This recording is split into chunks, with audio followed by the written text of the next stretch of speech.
Good morning to all, class 10th. All students, I think you all are happy at your residence.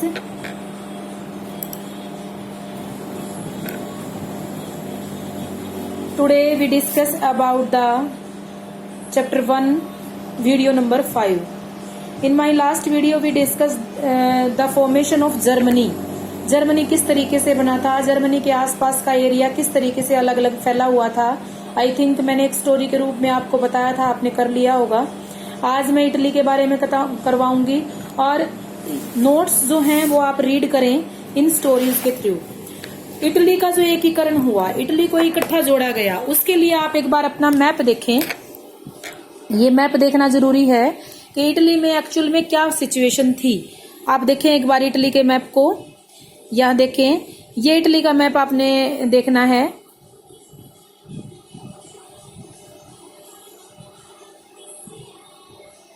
ये वाला Italy का map.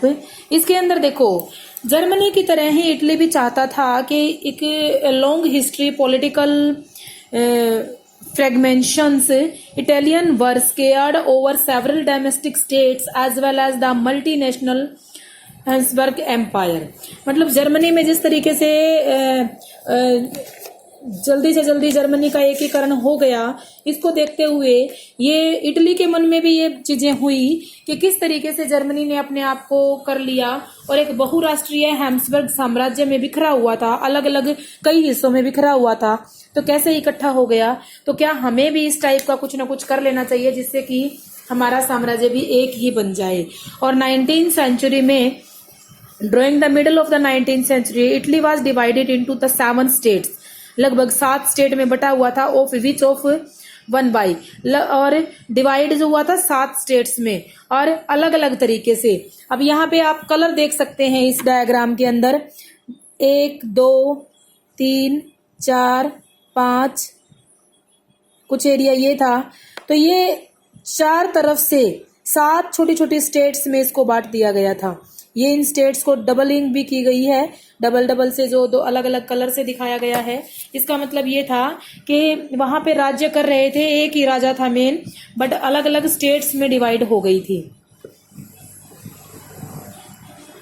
ठीक है. अब यहाँ पे देखो कि चारों तरफ से जब ऐसी सिचुएशन होने के कारण चारों तरफ से जो राज्य है वो घिरा हुआ था अलग अलग. अब इनको चारों तरफ से बताया जा रहा है कि कहाँ से था. ओनली वन साइडेरियन पेडिमेंट, ये जो एरिया है, आप थोड़ा सा बड़ा करके इस मैप को साथ देखेंगे, ये यहाँ का जो एरिया दिखाया गया है. अब इस एक ये एरिया था, यहाँ पे was ruled by an Italian princely house. यहाँ पे एक इटालियन प्रिंसली हाउस था, उसका यहाँ पे राज्य था. या यहाँ पे जो बहुत सारे पिडामेंट में गीतावली राजघराने का शासन यहाँ पे था. और जहाँ पे नॉर्दर्न पार्ट में अगर हम देखें, नॉर्दर्न वाज अंडर द ऑस्ट्रेलियाई हैंसबर्ग, और जो उत्तरी भाग था वो ऑस्ट्रेलियाई हैंसबर्गों में सीमित था. उत्तर की तरफ जो भाग था, जहाँ पे आप ये वाला एरिया बोल सकते हैं. उसके बाद देखें नीचे, the centre was ruled by the pope. जो सेंट्रल पार्ट था ये वाला, ये पोप के द्वारा राज्य किया हुआ था. इसको पोप राज्य जमाए बैठा था. और उससे आगे देखो, and southern region were under the domination of the Bourbon king of Spanish. और जो नीचे का एरिया था, ये सारा राज्य जो था वो बुरबन साम्राज्य के अधीन था.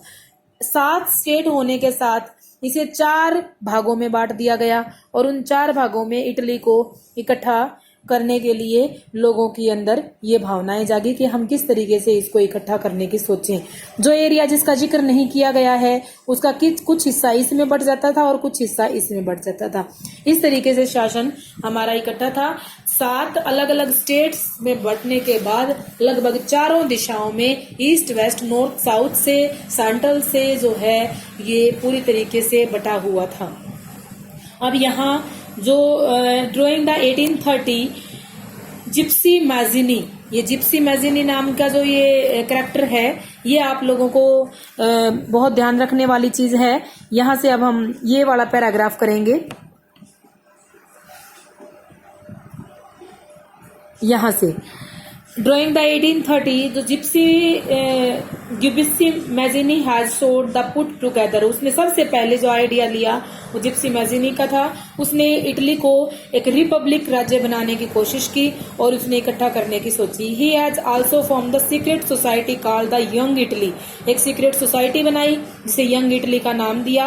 And dimensions of the goals, और पूरे अपने उससे उसने सोचा कि मैं अपनी पूरी कोशिशों के साथ एक यंग इटली की गुप्त संगठन बनाऊंगा और इटली का एकीकरण कर दूंगा और इटली को एक ही साम्राज्य बना दूंगा, ऐसा उसने सोचा।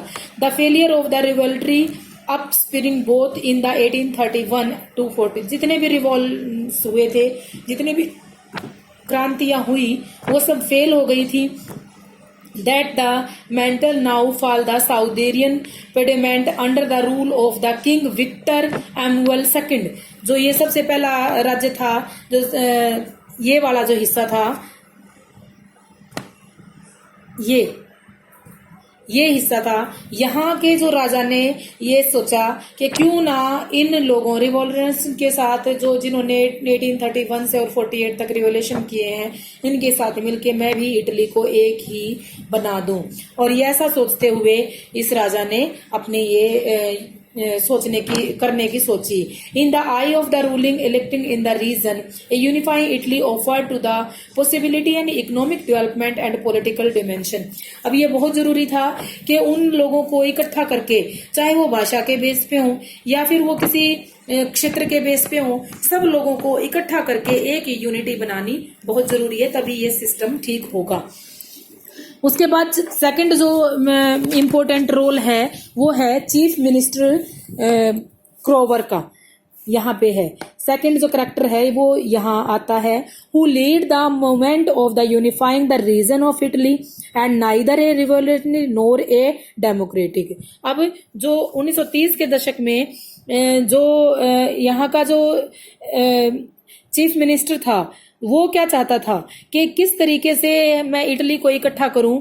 यंग इटली बनने के बाद मैं इनको इकट्ठा करने के लिए मुझे एक कुछ न कुछ ऐसे आंदोलन जरूर करने पड़ेंगे। काबूर ने इटली के प्रदेशों को एकीकरण करने के लिए आंदोलनों का नेतृत्व किया। न तो वो क्रांतिकारी था और न ही वो डेमोक्रेसी में विश्वास रखने वाला था। वो एक like many other wealthy and educated member of the Italian elites he spoke French, मतलब वो फ्रांस का रहने वाला था और फ्रेंच को बहुत ज्यादा जानता था, तभी वो स्पोक करता था या बोलता था French. And then he died Italian, he did Italian, लेकिन वो इटली में फ्रेंच बोलता था, लेकिन इतावली भाषा से कहीं बेहतर फ्रेंच बोल पाता था क्योंकि वो फ्रेंच का ही रहने वाला था। ठीक है। और through a tactful diplomatic alliance with France engineered by Cavour, Southenian Podiment succeed to defeating the Australian force in 1859। France के सार्डिनियन पिडामेंट के लिए एक चतुर कूटनीति तैयार करने की उसने सोची।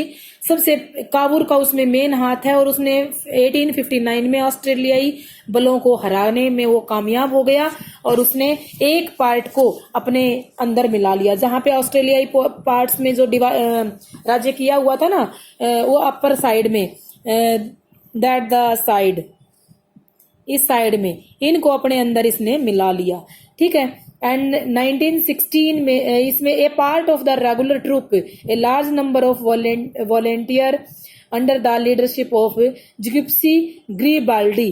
ध्यान रखना, पहले जिगिप्सी मैजिनी आई है और उसके बाद जिगिप्सी ग्रीबाल्डी, दो करैक्टर अलग अलग हैं। ये उसको ज्वाइन किया और 1860 में ही march in the south Italy and the kingdom of the two Sicilies, जो kingdom of the both Sicilies है ना नीचे लास्ट में जो ये वाला पोर्शन, इसको भी इसने अपने अंडर करने की सोची। वो किसकी मदद से आया? जिगिप्सी ग्रिबाल्डी की मदद से आया। In 1861 Victor Emmanuel second was proclaimed king of, और 1861 में जो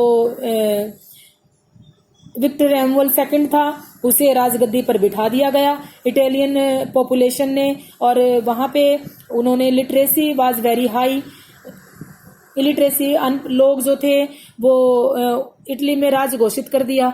निरक्षर थे, उन्हें कुछ अपनी समझ का ज्ञान नहीं था, उग्रवादी राष्ट्रवादी विचारधारा से वो अनजान थे, इसलिए उन्होंने गैरिबाल्डी का समर्थन किया और ऑस्ट्रेलिया इटालिया के बारे में कभी भी नहीं सुना था उन्होंने। वो क्या मानते थे, ला इटालिया जो है ना विक्टर एम्वल की वाइफ है, और उन्हें ये बिल्कुल भी नहीं पता था कि ये इनकी भाषा का नाम है। तो इतने अनपढ़ लोग होने के कारण बहुत जल्दी ही उन्होंने उस पर विश्वास कर लिया, और नीचे का जो साउथ का पोर्शन था ये भी इस राजा के थ्रू हथिया लिया गया, और इस तरीके से जो इटली था वो पूरा कंप्लीट एक राज्य बन गया। आप ये सोचेंगे जो पोप का जो राज्य था, ये इसका जिक्र एनसीईआरटी बुक में नहीं है, इसका क्या था? कुछ राजा ऐसे थे जो तुरंत ही अपना राज्य छोड़ देने में अपनी भलाई समझते थे, तो पोप ने जो था अपना साम्राज्य यहाँ वाला अपने आप ही इसको छोड़ दिया ताकि इसे किसी के साथ झगड़ा ना करना पड़े, और इस तरीके से इटली का भी एकीकरण हो गया। अब एक बार हम इसके नोट्स देखते हैं ताकि उनमें से भी स्टडी हो जाए इन दोनों पोर्शन की।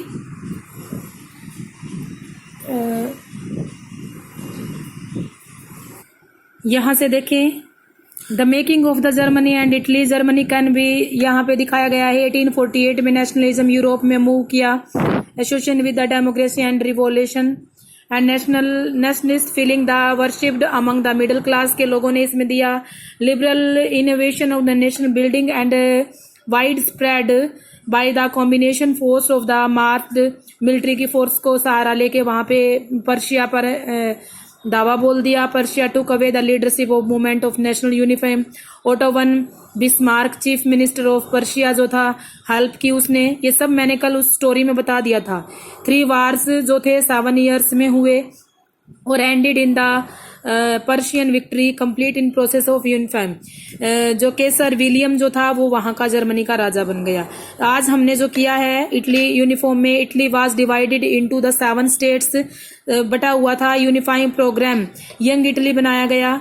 गिसिप मैजिनी का रोल यहाँ बताया गया है जो कि फेल हो गया, बट यहाँ ये साफ बात कही गई है कि गिसिप मैजिनी ने बहुत ज्यादा रोल प्ले किया था इटली को बनाने में, इसका रोल खत्म नहीं हो जाता।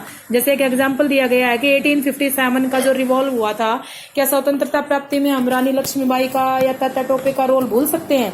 इसी तरीके से यहाँ इसका रोल इम्पोर्टेंट था। चीफ मिनिस्टर कोवर का इम्पोर्टेंट बताया गया है और जिप्सी गैरिबाल्डी का बताया गया। 18 में एम्वल सेकंड जो था वो राजा बन गया था। यहाँ तक का चैप्टर आपने कंप्लीट कर लेना है इटली। कल हम ब्रिटेन का वो देखेंगे, ब्रिटेन किस तरीके से बना था, और उसके बाद हम जो है विजुअलाइजेशन ऑफ द नेशन करेंगे। ओके, अच्छे से अपनी स्टडी करें बेटा, नोट्स के थ्रू एनसीईआरटी को बुक को पढ़ के करें, क्योंकि आपके हाफ टर्म एग्जाम जल्द ही शुरू होने वाले हैं। तो आप अपनी नोटबुक वर्क को कंप्लीट करें और अपने सिलेबस को ध्यान से करें। Okay, thank you, have a nice day.